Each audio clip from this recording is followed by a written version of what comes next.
name is Irvin Domagani, and my speech is it's about Jeffrey Epstein and specifically his rise to power and wealth, his connections to the upper echelon of society, and how he escaped legal consequences repeatedly.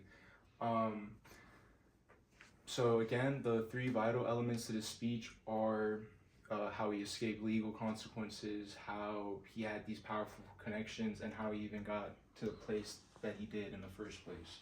So to start off with, Epstein was an ordinary person for most of his life. He was born in Brooklyn, New York. He was born on January 20th, 1953. He was born to a regular Jewish family that didn't have any connections that were worth being noted or concerned about. He was an ordinary person for most of his early life. Nothing, out of the ordinary. He was a usual person. He was a normal person, just like the rest of society. But all that changed in some point in his life, and to understand that, we have to go over how he got his powerful connections, how his wealth was accumulated, and how he escaped legal consequences. So again, going back, he was just a regular person. His family didn't have any notable political connections, anything out of the ordinary, and he lived in Coney Island. He grew up in Seagate, a gated community in Coney Island, excuse me. And he graduated high school there, and he eventually attended the New York University, NYU, for the Department of Mathematical Sciences, which he did not graduate in. He dropped out, and he dropped out. He didn't get any college credentials. Nothing of the sort. But somehow he was able to land a job at the Dalton School in Manhattan. Now, the Dalton School in Manhattan, it's a private school for the most elite families, the children of the most elite families and influential people of all of New York and all of the states. And he had a job there. He got a job there without having any college credentials, any teaching experiences, nothing. But he was somehow able to get a job at the most elite school in Manhattan.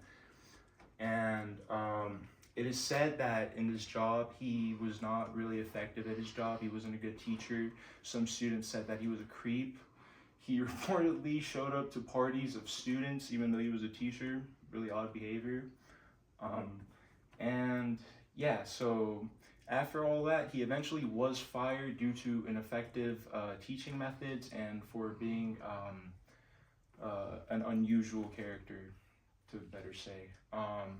And now, even though he got fired, somehow he pivoted to the finance world, which again, he didn't have a college education. He didn't have any credentials to, back up how he even got to the financial world. He had no business being there, and yet he still went there somehow. And it is said that through this move, when he went to the financial world, he eventually formed a bond with the billionaire Leslie Wexner. Now, Leslie Wexner,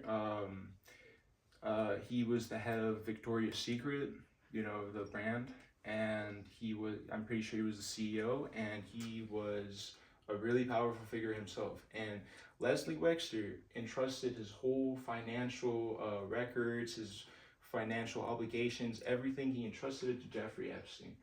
Again, a person with no experience, no college education, no business even being in this realm of business. Yet he was given a vast fortune by this man, Leslie Wexner. And it is said that through his fortune that he was given by Wexner, he used this money to buy private islands, buy mansions, private jets, things that rich people buy. And this is actually, when he did this, this was his entry fee. It was his entry fee to the upper echelon of society. basically through what he did, through these buying of these things, he allowed for these elite individuals to become his friends, and it allowed for them to trust Epstein as one of their own. And through this, through recruiting these people, through networking with them and all that, he created a sort of human shield for himself, where he created his Highness acts and his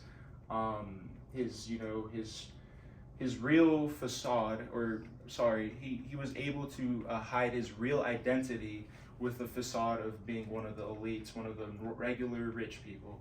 He created this human shield to mask his real identity, and through that he was, through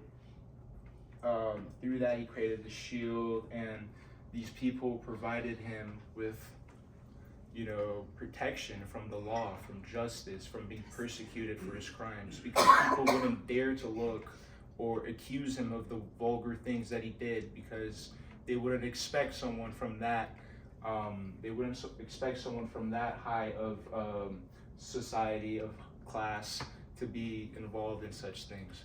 Now, even through all that, he was eventually caught. In 2008, the law did catch up to him, and even though the law caught up to him, he was able to still escape justice. He was originally going to be charged with federal sex trafficking charges, 6 of those, yet all of them seem to have disappeared, and he was only charged with soliciting a minor, which is not, it's not a federal charge at all.